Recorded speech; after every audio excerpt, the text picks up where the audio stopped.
Muy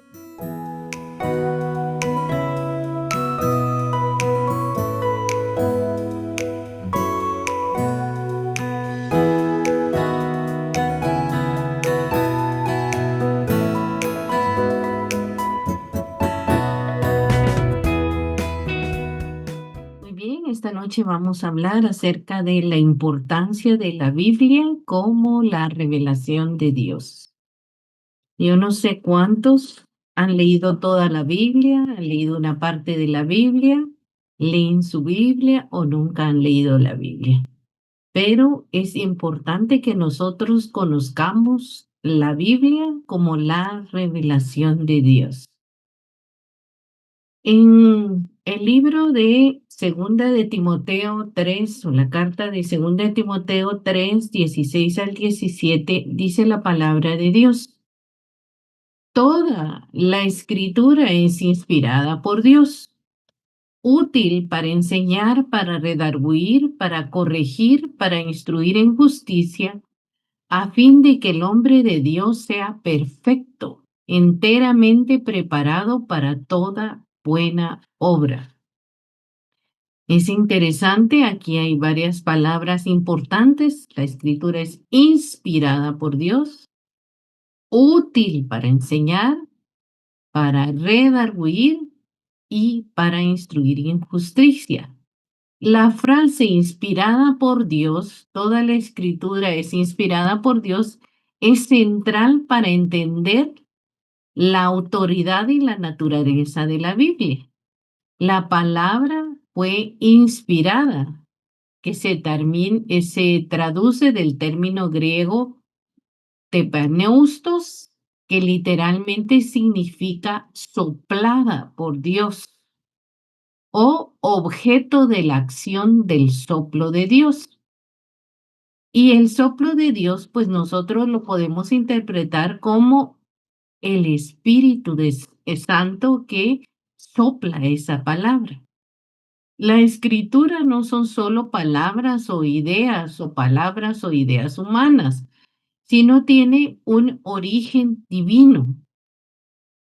El hombre de Dios en la versión griega en el Antiguo Testamento aparece 7 veces y todas ellas están aplicadas a Moisés, de manera que líderes como Moisés y Timoteo ejercen una autoridad dada de manera especial por Dios, útil para enseñarnos lo que es la verdad.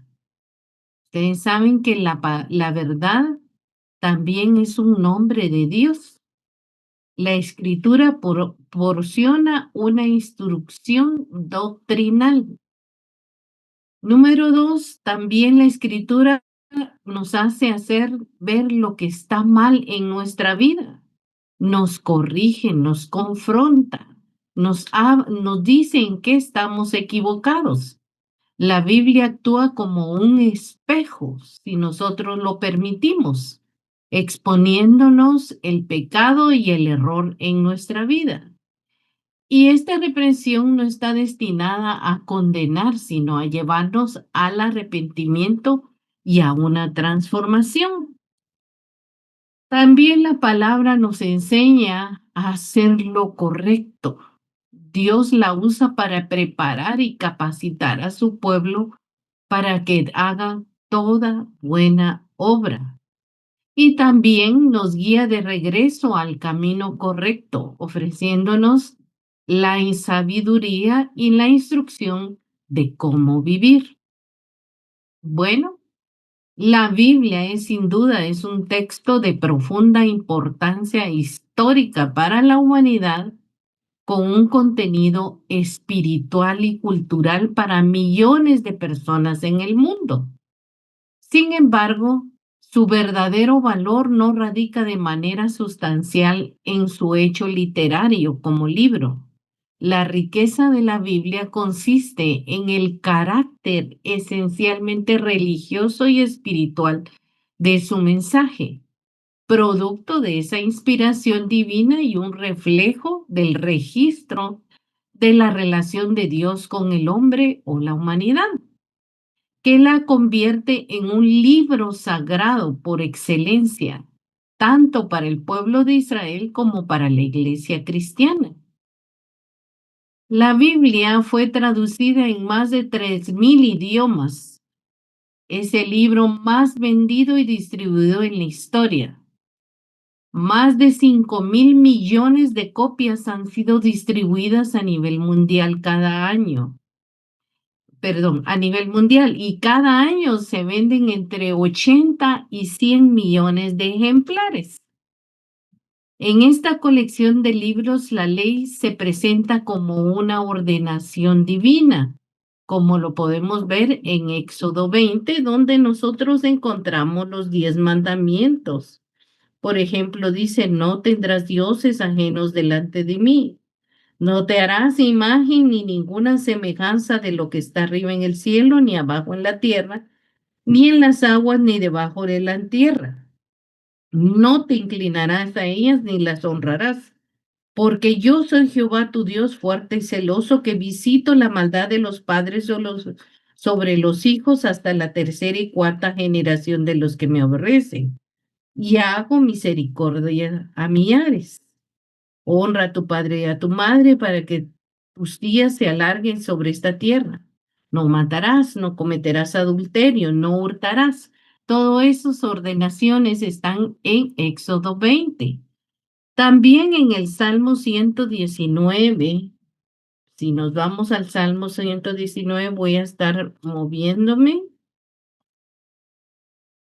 al Salmo 119. Permítanme, por favor. Se me movió mi escritura. Ahorita llego.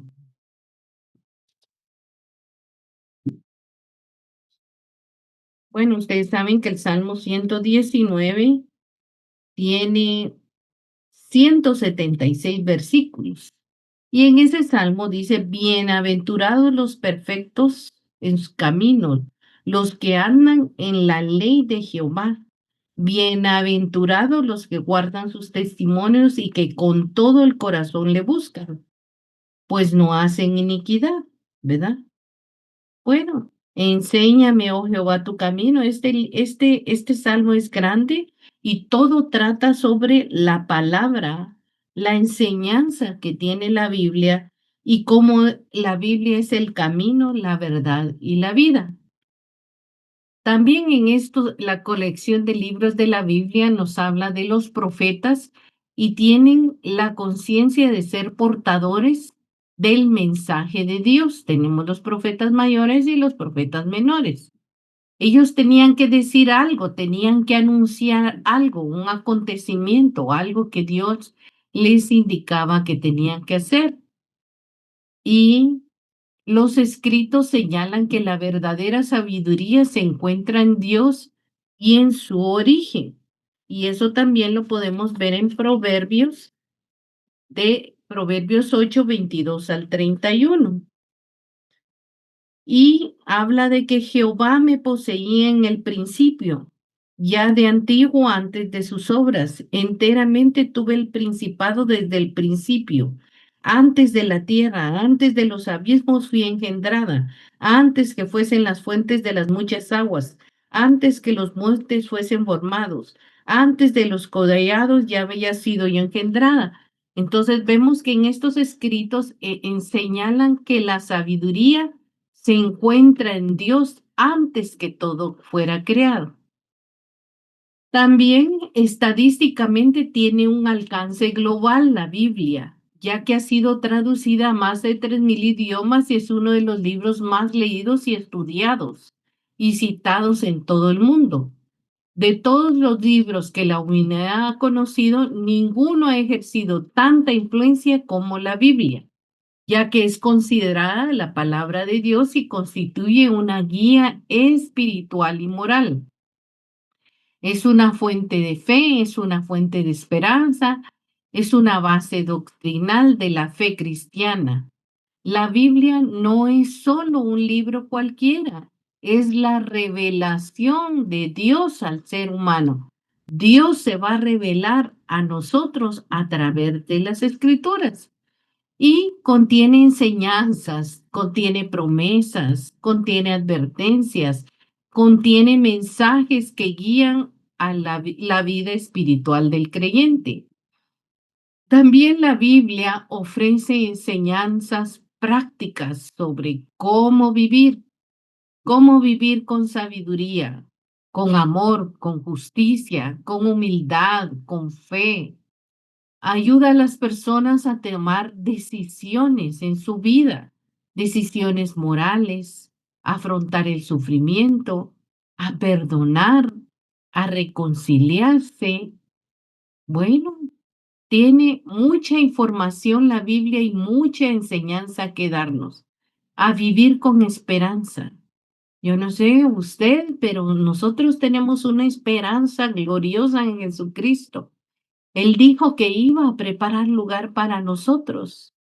Nosotros no caminamos en el tiempo cronológico, caminamos en el tiempo kairos de Dios. Nuestra esperanza y nuestro refugio es el Dios de Jacob. Nosotros creemos que dormimos, pero nosotros cuando despertemos, despertaremos en su presencia.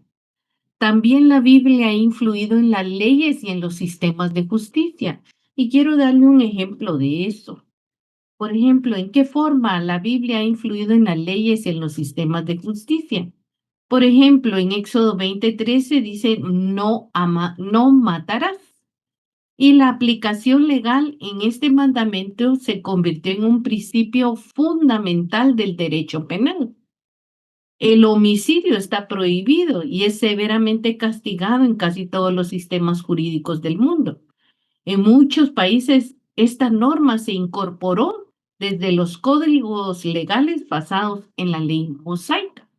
Entonces vemos cómo estas leyes han sido tomadas de la Biblia. Hay otro texto bíblico, por ejemplo, en Deuteronomios 19:15, no se tomará en cuenta un solo testigo contra nadie. Solo el testimonio de 2 o 3 testigos se mantendrá en acusación. ¿Cuál sería la aplicación legal que se utiliza? Este principio se refleja en el derecho penal moderno como la necesidad de pruebas suficientes para condenar a una persona y en la presunción de inocencia hasta que se demuestre lo contrario. La exigencia de múltiples testigos o evidencias es parte de los sistemas judiciales modernos. Aquí vemos otro texto bíblico que ha sido tomado de la Biblia. También la prohibición de los sobornos. En Éxodo 23:8 dice, no aceptarás soborno, porque el soborno ciega a los que ven y pervierte la palabra de los justos. ¿Cuál sería la aplicación legal en las leyes? La lucha contra la corrupción y los sobornos es un componente clave del derecho administrativo y penal en muchos países.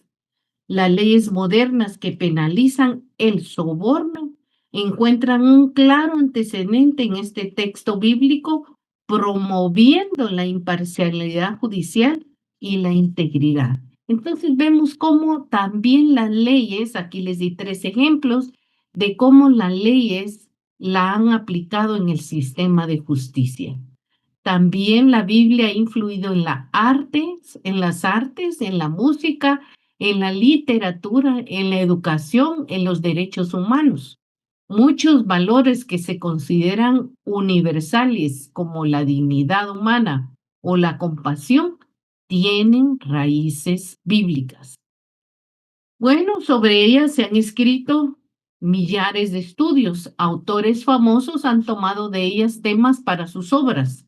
Han inspirado a escritores, a músicos, a pintores, a cineastas, a pensadores, a científicos que se han inspirado en ella y a un movimiento antagónico al cristianismo, como el Islam y el marxismo han tomado de ella una buena parte de sus doctrinas.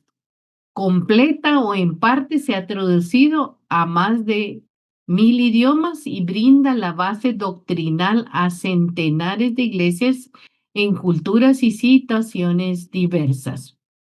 La Biblia viene del griego biblión, Y eso nos habla de una colección de libros breves que abarcan diversos géneros. Abarca la historia, la poesía, los proverbios, la ley, la profecía, las cartas, los evangelios, aunque cada libro es de diverso origen y extensión y contenido, y se hallan esencialmente unidos por una colección de 66 libros escritos que la Iglesia considera divinamente inspirados. El vocablo castellano Biblia se deriva del término griego que significa rollo o libro. De hecho, es un rollo de papiro, nos habla en Lucas 4:17 y en Deuteronomio 9:2. El término escritura se usa en el Nuevo Testamento para designar los libros sagrados del Antiguo Testamento, que eran considerados como inspirados. Y hay varias pruebas obvias de que la Biblia es un libro único. Fue redactado a lo largo de un periodo de 1500 años en los idiomas del hebreo, arameo y griego, y fue redactada por 40 autores diferentes. Entre ellos habían profetas, habían reyes, habían pastores, pescadores y médicos. No obstante, es un solo libro sin contradecirse jamás en lo que dice. La Biblia no se contradice, hermanos. Y lo que dice es realmente singular, pues habla con el mismo desahogo y con la misma autoridad de lo no conocido y de lo no descubierto, de lo agradable y de lo desagradable, de los éxitos y de los fracasos humanos, del pasado y del porvenir. Pocos libros hay que se atrevan a intentar tal objetivo. Ninguno es completamente correcto, excepto la Biblia. Bueno, la Biblia se divide en dos partes, Antiguo Testamento y Nuevo Testamento. El Antiguo Testamento es escrito antes de Jesucristo. La revelación del Antiguo Testamento fue progresiva. Se reveló a través de profetas, a través de visiones, a través de sueños y leyes que Dios le dio a Moisés. Y en el Nuevo Testamento se refiere a la vida de nuestro Señor Jesucristo y al trabajo de la iglesia después de la resurrección. La revelación del Nuevo Testamento culmina con Jesucristo, quien es visto como la máxima revelación de Dios.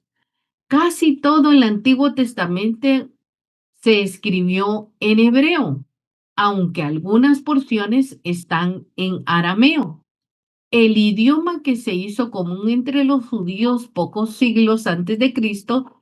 Todo el Nuevo Testamento se escribió originalmente en el griego, que era la lengua común en el comercio y la comunicación de la época de Jesucristo. Y como les dije, está compuesta por 66 libros. ¿Cómo nos llegó la Biblia? Los libros que contiene la Biblia tienen que pasar por una prueba de canon. La palabra canon viene del griego canon, que significa regla, norma o caña de medir. Así que el canon bíblico es la lista oficial de libros considerados como la regla de la fe y práctica para los creyentes. Fue un proceso largo por el cual fue establecido desde la iglesia primaria por el Concilio de Jerusalén, por el cual se reconoció, no inventó, sino se reconoció que el libro era verdaderamente inspirado por Dios y que pasaron por la prueba de la autenticidad y la autoridad, así como el contenido fiel y el uso generalizado de antigüedad y poder espiritual. Entonces, cada libro pasó por ese canon, por esa regla, por esa norma, por esa caña de medir.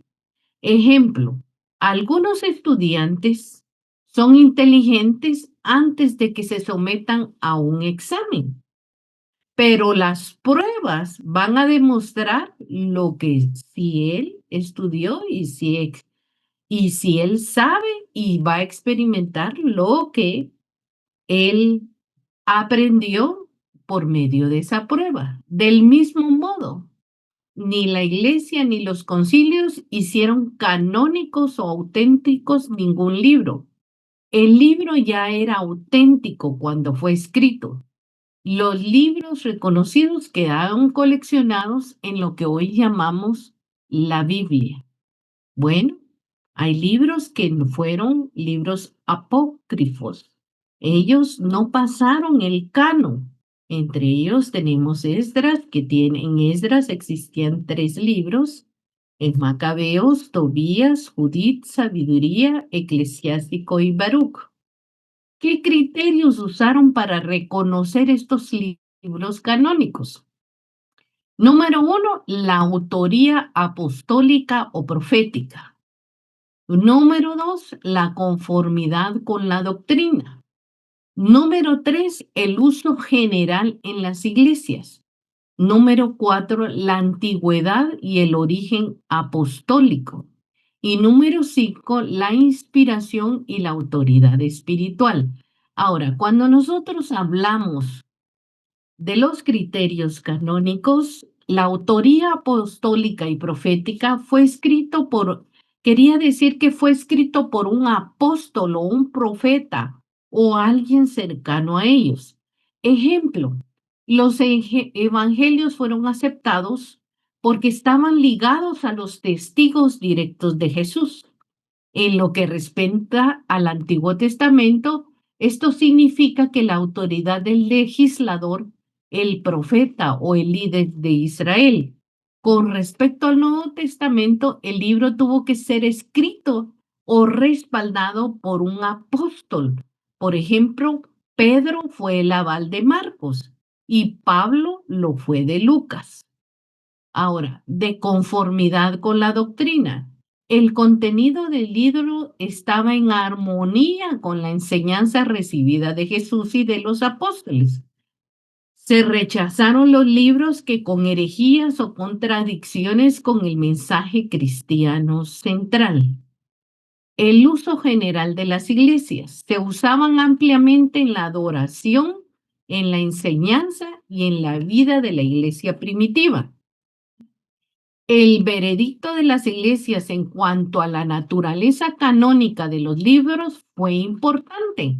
En realidad hubo entre las iglesias primitivas una sorprendente unanimidad en lo que refiere a los libros, que habrían de entrar en la cuenta de los libros inspirados por el Señor. Ninguno de los libros cuya autenticidad fue puesta en duda por un número considerable de iglesias fue finalmente aceptado.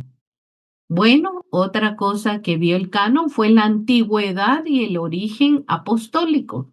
Se daba más valor a los escritos más antiguos y con conexión directa de la época apostólica.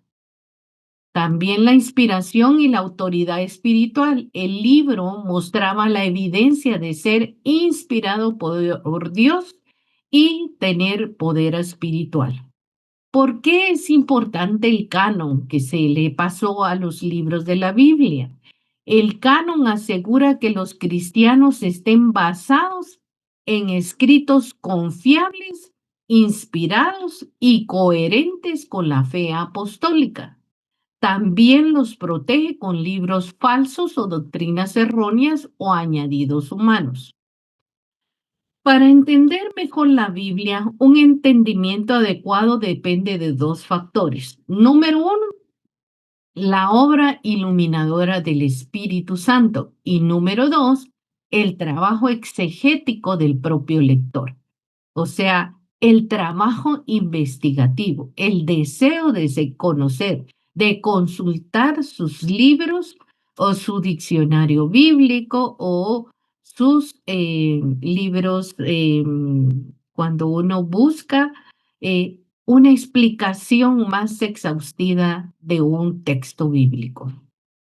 ¿Qué es la iluminación en el lenguaje bíblico? Bueno, pues la iluminación tiene un significado profundamente espiritual y teológico. No se refiere a una comprensión intelectual, sino a una revelación o entendimiento que proviene directamente de Dios a través del Espíritu Santo. Como hemos visto anteriormente y se nos ha predicado, cuando nosotros conocemos a Jesús como nuestro Salvador, nosotros recibimos el Espíritu Santo y Él nos ilumina para entender la Biblia, para entender la palabra de Dios. La iluminación es el acto mediante el cual Dios permite que una persona pueda comprender su palabra. O sea que todos estamos habilitados. Hay gente que dice, yo no leo la palabra porque no la entiendo. Pero si conocemos a Jesucristo como nuestro Señor y Salvador y hemos recibido su Espíritu Santo, podemos comprender la Biblia y la voluntad de Dios. Su voluntad de forma profunda y su voluntad de forma verdadera. No es simplemente leer por conocer la información, sino discernir la verdad espiritual detrás de ella. Se le considera generalmente en conexión con el ministerio del Espíritu Santo que nos aclara la visión de la verdad. Recuérdense que el Espíritu Santo viene a ser como un maestro para nosotros. Él nos va a enseñar, nos va a instruir, nos va a corregir y algunas veces nos va a disciplinar porque nos va a confrontar con la palabra. La revelación afecta el contenido o material de la Biblia. El ser humano que no ha nacido de nuevo o la persona que no ha nacido de nuevo está incapacitado para experimentar el ministerio iluminador del Espíritu, ya que el ciego para ver la verdad es ciego totalmente para ver la verdad de Dios. Miremos lo que dice 1 Corintios 2:14.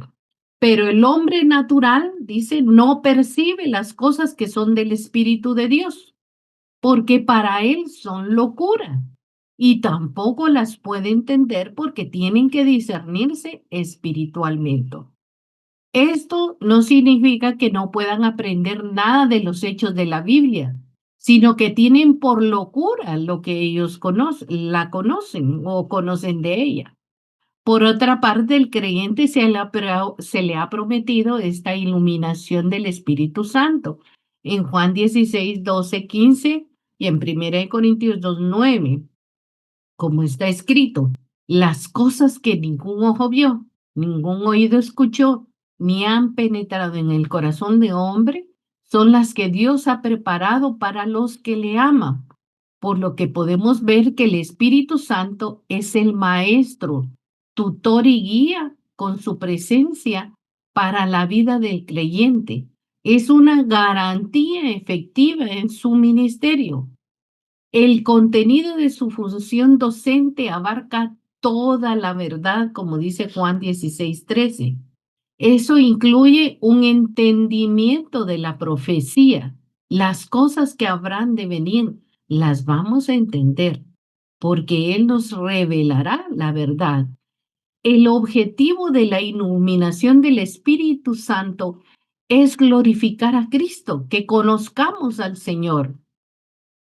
La carnalidad del creyente puede estorbar y aún frustrar el ministerio del Espíritu Santo. Ahora veamos qué es la interpretación de la iluminación. Aunque se asegura que al creyente no siempre se le garantiza un entendimiento automático, el creyente debe estar en comunión con el Señor. Haremos un ratito ahí. Yo conozco al Señor como mi Salvador. Le entrego mi vida. Pero eso no quiere decir que la Biblia se me meta en la cabeza de un solo. O sea, tengo que El creyente debe tener esa comunión. Voy a buscar al Señor, a Dios, en oración. Voy a experimentar su presencia. Voy a estudiar su palabra. Voy a echar mano de los maestros que Dios le ha dado a la iglesia y voy a usar esa habilidad y esos medios a mi disposición para poder conocerlo más.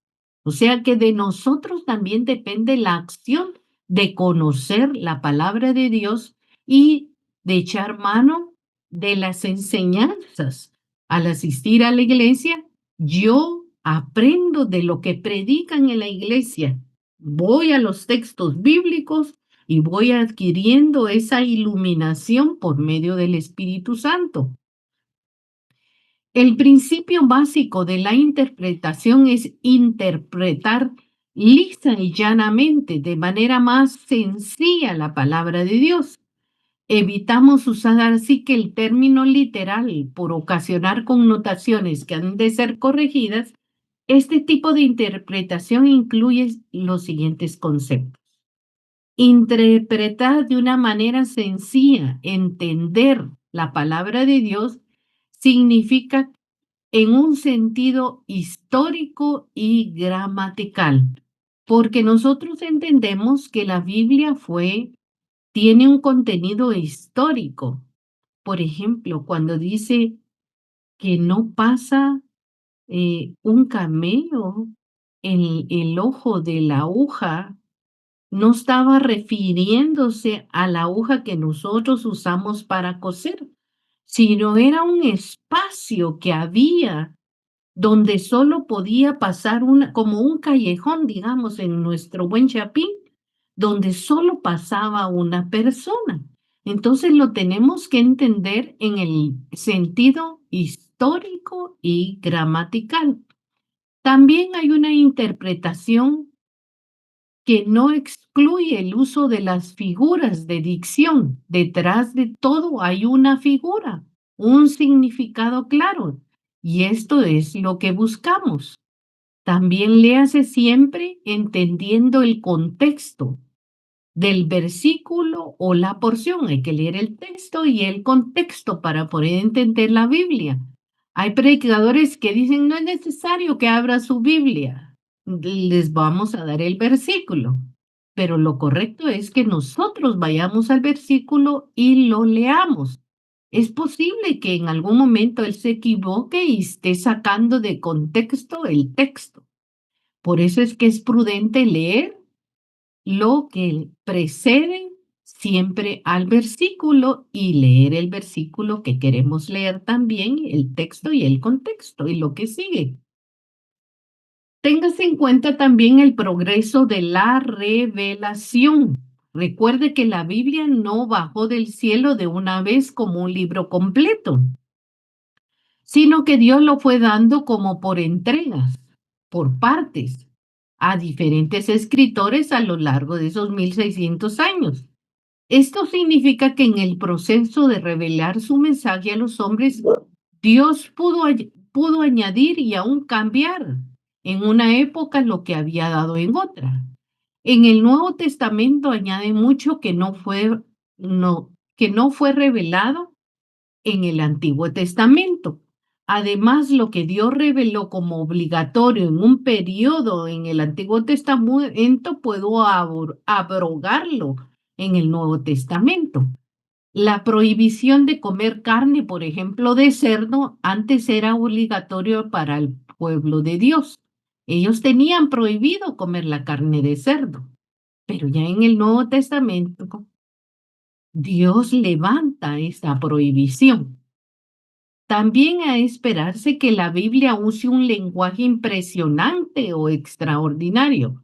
Un ejemplo de esto es cuando habla del sol. Por ejemplo, en Mateo 5:45, para que sean ustedes hijos de su Padre que está en los cielos, que hace salir su sol sobre malos y buenos, y que hace llover sobre justos e injustos. También en Mateo 1:32 dice, al anochecer, cuando el sol se puso, Llevaban a Jesús todos los que estaban enfermos y endemoniados. Pero esta es una manera sencilla y normal de comunicar que tenía el Señor. Eh, hablaba del sol que se ponía, por ejemplo, ¿verdad? Para hacer un lenguaje más impresionante.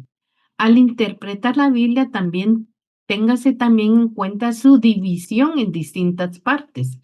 Las más básicas es la diferencia entre el Antiguo Testamento y el Nuevo Testamento, pero también hay diferentes clases de escritos. Hay históricos, hay poéticos, hay proféticos, cuyas diferencias deben de tener en cuenta si se han de interpretar correctamente. Otra cosa que afecta la interpretación son los pactos. Ahora quiero que leamos, les voy a leer qué son los pactos. En la Biblia, un pacto es un acuerdo solemne entre Dios y los seres humanos, en el que Dios se compromete a cumplir ciertas promesas a cambio de la obediencia o fidelidad del pueblo. Estos pactos son fundamentales para entender la relación entre Dios y su pueblo a lo largo de la Escritura. Dios hizo pactos con el hombre en el Antiguo Testamento, por ejemplo, el pacto de Noé. Dios hace un pacto de Noé donde Él va a destruir por medio de un diluvio toda la tierra, porque la maldad se había multiplicado. Este es un pacto incondicional.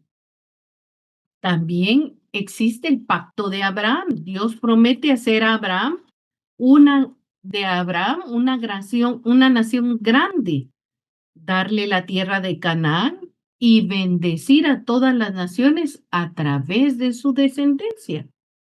Bueno, ese es un pacto incondicional. También el pacto de Moisés, dado en el monte Sinaí, donde él le dio la ley a Moisés y le dio los 10 mandamientos. También existe el pacto de David y el nuevo pacto en la sangre de Cristo Jesús, cumplido por Jesús en el Nuevo Testamento.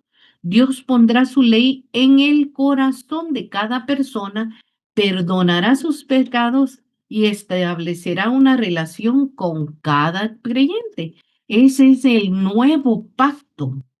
La señal es la sangre de Cristo y lo celebramos a través de la Santa Cena con el pan y el vino. Es un pacto incondicional. Entonces vemos que Dios también habló a través de pactos. Bueno, la interpretación de los hechos relatados en el Antiguo Testamento son reales y Dios los puso como una señal de los acontecimientos que iban a ocurrir en el Nuevo Testamento. Para entenderlo mejor, veamos Gálatas 4:21 al 31. Pablo se refiere al hijo de la sierva y al hijo de la libre como una alegoría. Sin embargo, Pablo no niega el hecho histórico que está discutiendo. Al contrario, da por sentado que lo ha narrado en Génesis y sucedió de verdad.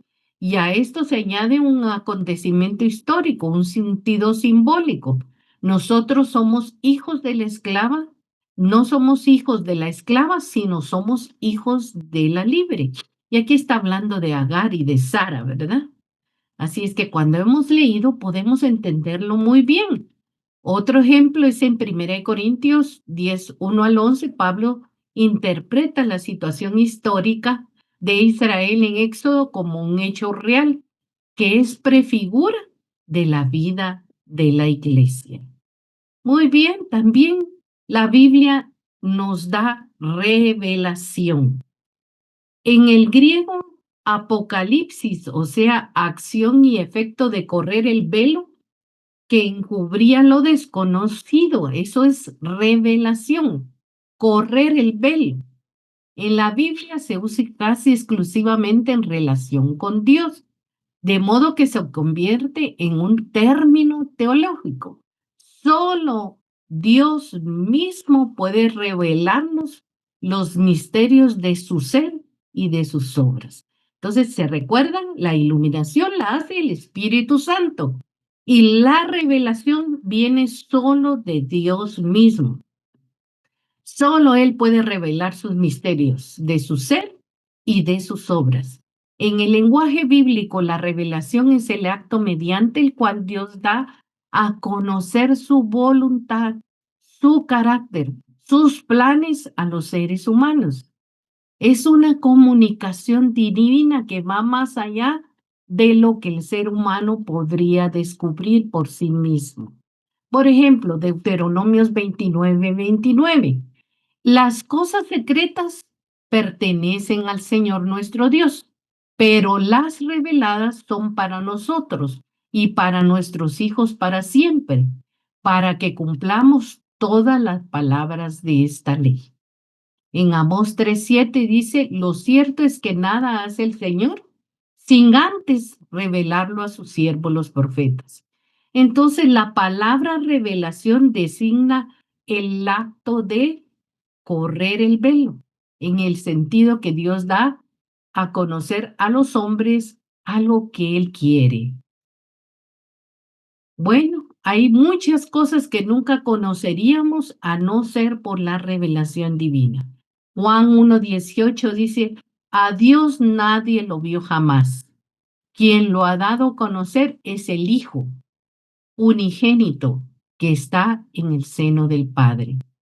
Y en 1 Timoteo 6:16 dice, soberano Rey de Reyes y Señor de Señores, es el único que es inmortal y que habita en la luz inaccesible, a quien ningún hombre ha visto ni puede ver, al cual sea la honra, el imperio sempiterno. La palabra revelación se usa en 1 Corintios 2:10 en el sentido de la obra iluminadora del Espíritu, y así pues la revelación puede efectuarse por medios naturales o sobrenaturales. También puede referirse a personas. Por ejemplo, Dios reveló el futuro a los profetas. Entonces, los medios de revelación se han dividido generalmente en dos categorías: la revelación general y la revelación especial. La revelación general incluye todos los medios aparte de Cristo y la Biblia.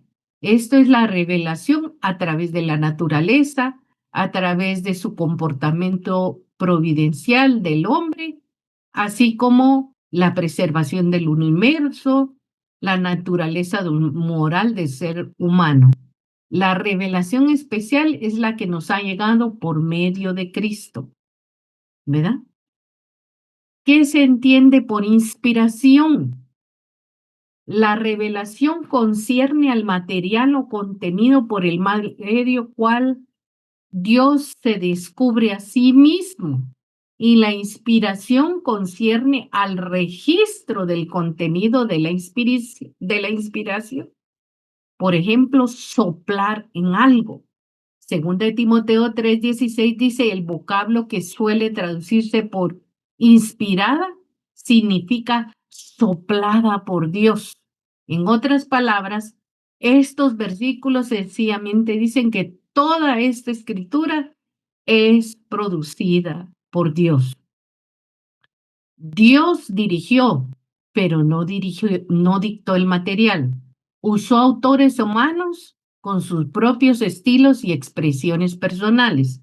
No obstante, el producto quedó en los manuscritos originales sin ningún error, y sí, la inerrancia de la Biblia no se puede negar. Amén. Muy bien, vamos a verla. Le voy a pedir a Normita que me dé la primera filmina, un vistazo a los libros de la Biblia para que nosotros sepamos cómo está compuesta nuestra Biblia. Todos tienen sus Biblias y las Biblias todas tienen al principio esta instrucción, pero lo vamos a ver un poquito detenido para que ustedes lo repasen. Un vistazo a los libros de la Biblia y su clasificación. Sigamos con la siguiente filmina. Vamos a ver el Antiguo Testamento, el Pentateuco o la ley. Es Génesis, Éxodo, Levítico, Números y Deuteronomios. Génesis nos habla de la creación y del establecimiento de la relación del pacto. Si usted quiere, le puede tomar su fotita a eso, pero usted lo tiene en su Biblia. Éxodo nos habla de en la creación nos habla de dos personajes, de Adán y de Abraham, ¿se acuerdan? En Éxodo nos habla de la liberación del pueblo de Israel y de la esclavitud en Egipto y cómo Dios levanta a Moisés en ese tiempo. Levítico nos habla de la ley ceremonial, la implementación del sacerdocio levítico. Número nos habla del pueblo de Dios que vaga por el desierto. Deuteronomio nos habla de Moisés, la entrega de la ley, de nuevo antes que el pueblo entre a la tierra prometida. Veamos la siguiente filmina. Vamos a ver la historia de Israel. La historia de Israel está contenida en el libro de Josué, Jueces, Ruth, Primera y Segunda de Samuel, Primera y Segunda de Reyes, Primera y Segunda de Crónicas, Esdras, Nehemías y Esther. Josué nos habla de la conquista y de la división de la tierra prometida, que fue dirigida por Josué. En Jueces nos habla de los jueces, de varios jueces o líderes militares que rescatan la nación de Israel. El Ruth nos habla de aquel hermoso relato sobre el amor y el cuidado de Dios y el romance entre Ruth y Booz. En Primera de Samuel y Segunda de Samuel, la historia primitiva de Israel que incluye los reinados de Saúl y de David. En Primera y Segunda de Reyes nos habla de la historia política de Israel concentrada en los reinados de ciertos reyes desde el tiempo de Salomón hasta el cautiverio babilónico del pueblo judío. En Primera de Crónicas nos habla de la historia religiosa de Israel que abarca el mismo periodo de Segunda de Samuel y Primera y Segunda de Reyes. En Esdras nos habla del regreso del pueblo judío del cautiverio de Babilonia y la deportación. En Nehemías nos habla de la reedificación de las murallas de Jerusalén después que los cautivos regresaron a Babilonia. Y en Esther nos habla del cuidado de Dios hacia su pueblo bajo el dominio gentil. Veamos la siguiente filmina, por favor. Vamos a ver los libros sapiensales o libros, ¿cómo se llaman? Poéticos. Job, Salmos, Proverbios, Eclesiastés, Cantar de los Cantares. Job nos habla de la evaluación de los problemas del mal y el sufrimiento humano. Los Salmos son libros de cantos o himnos del antiguo Israel. Es un libro poético. Proverbios nos habla de dichos sabios y observaciones creadas para fomentar la conducta y actitudes apropiadas, ¿sí? Bueno, quiero decirle que los salmos fueron hechos por David, Salomón, Asaf, los hijos de Coré, Etán, Emán y Moisés. Eclesiastés nos habla de la descripción filosófica de lo vacía que es la vida sin Dios. Cantar de Cantares nos habla del canto del amor que representa la belleza de una relación humana como un símbolo del amor de Dios. Tenemos los profetas mayores, Isaías, Jeremías, Ezequiel y Daniel. Isaías, la principal profecía, condena y consolación mesiánica. En Jeremías nos habla del mensaje del juicio contra la moral de Judá y el deterioramiento espiritual. 5 poemas de lamentos por la caída de Jerusalén. En Ezequiel nos habla de la profecía del juicio durante el cautiverio babilónico y en Daniel nos habla de la profecía sobre los postreros tiempos. La siguiente filmina, por favor. Vamos a ver los profetas menores. En los profetas menores tenemos a Oseas con el mensaje de la condenación a Israel, seguido por el perdón de Dios. En el libro de Joel tenemos la predicción y la invasión extranjera como juicio de Dios. En Amós tenemos los edictos de juicio contra las naciones sobre toda Israel. En Abdías, el libro que profetiza la destrucción total de Edom. En Jonás tenemos el relato sobre un profeta desobediente que lleva a Nínive al arrepentimiento. En Miqueas tenemos la predicción de juicio y promesa y restauración mesiánica. En Nahum tenemos la profecía sobre la destrucción de Nínive. Y en Habacuc, un profeta que discutió con Dios y alabó su inminente juicio contra Judá. Sofonías tenemos la predicción del juicio destructivo seguida de tremenda bendición. En Ageo, el llamado a reedificar el templo después que regresan de Babilonia. En Zacarías tenemos la profecía mesiánica que llama a terminar la construcción del templo y en Malaquías tenemos la profecía de destrucción seguida de la bendición mesiánica. Bueno, luego entramos al Nuevo Testamento y en el Nuevo Testamento tenemos los evangelios. Tenemos a Mateo, que se presenta a Cristo como el cumplimiento de la profecía mesiánica del Antiguo Testamento. En Marcos, quizás es el primero de los evangelios, se centra en el ministerio de Cristo. En Lucas tenemos la biografía más completa de Cristo, enfocándose en su perfección y su ministerio de salvación. En Juan tenemos el evangelio más simbólico que presenta a Cristo como el Hijo de Dios. En Hechos tenemos la historia de la expansión de la iglesia primitiva. En las epístolas del apóstol Pablo tenemos a Romanos, la explicación de la fe cristiana para los judíos y los gentiles, dirigida a la iglesia de Roma. En Primera de Corintios tenemos la instrucción a la iglesia de Corintios que lidiaba con problemas entre cristianos. En Segunda de Corintios tenemos la defensa de Pablo y la explicación de su apostolado.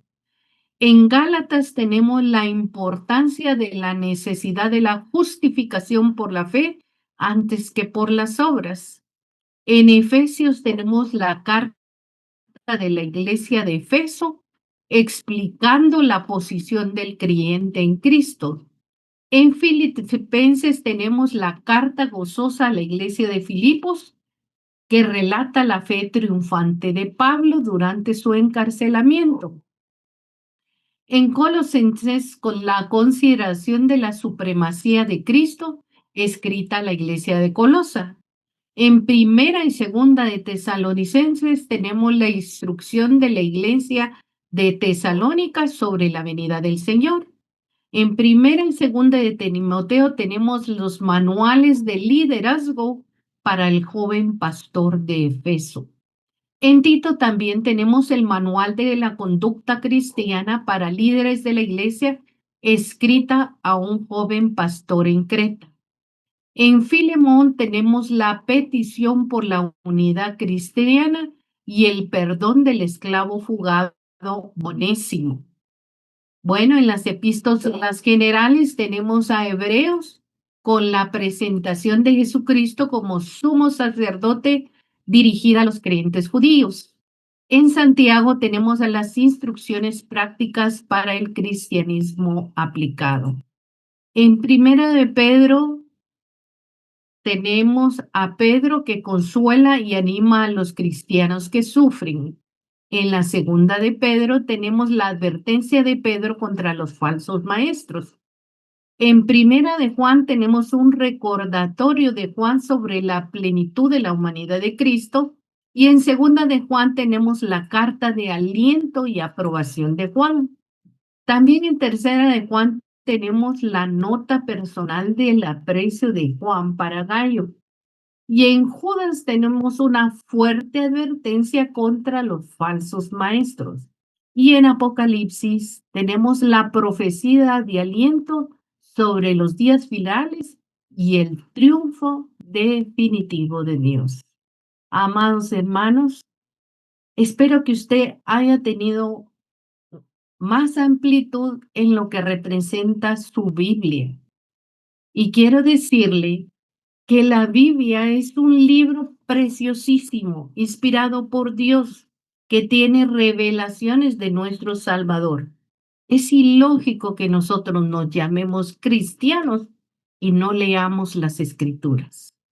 Espero que esta enseñanza le anime a usted a leer la palabra de Dios y a conocer a su Señor y a su Salvador, y que usted pueda comprender el mensaje que Dios tiene para la iglesia y el amor de Cristo para cada uno de nosotros.